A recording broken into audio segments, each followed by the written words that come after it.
రీసెంట్గా చేవేళ్లలో జరిగిన bus and tipper accident చూసిన తర్వాత జీవితం అనేది ఎప్పుడు ఏం జరుగుతుందో ఎవ్వరు కూడా గెస్ చేయలేరు. నువ్వెంత పర్ఫెక్ట్ ఉన్నా లేకపోతే ఎంత జాగ్రత్తగా రోడ్డు మీదకి వెళ్ళినా కూడా నీ ఆపోజిట్ వచ్చే పర్సన్ ని నువ్వు కంట్రోల్ మాత్రం చేయలేవు. ఇలాంటి సిచ్యువేషన్ లోనే ఈ బస్సు యాక్సిడెంట్ అనేది జరిగింది. అందులో 21 మంది చనిపోయారు.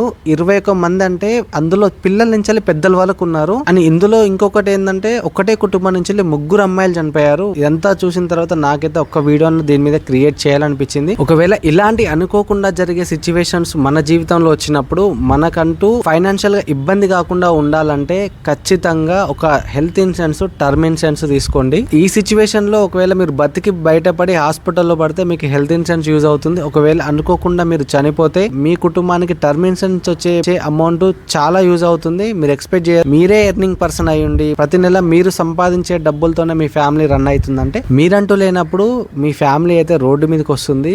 ఎందుకంటే ఎర్నింగ్ పర్సన్ అయిపోయినప్పుడు ఆ ఫ్యామిలీ సిచ్యువేషన్ ఎవరు కూడా ఎక్స్పెక్ట్ చేయలేరు. అలా మన చుట్టూ చాలా మంది ఉన్నారు. ఇంట్లో ఎర్నింగ్ పర్సన్ చనిపోయి ప్రతి నెల ఖర్చులకు డబ్బులు లేక, పిల్లల స్కూల్ ఫీజులు కట్టలేక, ఇల్లు మెయింటైన్ చేయలేక వాళ్ళు ఎంత కష్టపడుతున్నారో నేను సపరేట్ గా చెప్పాల్సిన అవసరం లేదు. ఇప్పటికైనా రియలైజ్ అయ్యి ఒక హెల్త్ ఇన్సూరెన్స్, టర్మ్ ఇన్సూరెన్స్ తీసుకోండి. అండ్ మీకు గనుక టర్మ్ లేదా హెల్త్ ఇన్సూరెన్స్ కావాలంటే కింద కనిపించే నెంబర్ నాకు కాంటాక్ట్ అవ్వచ్చు.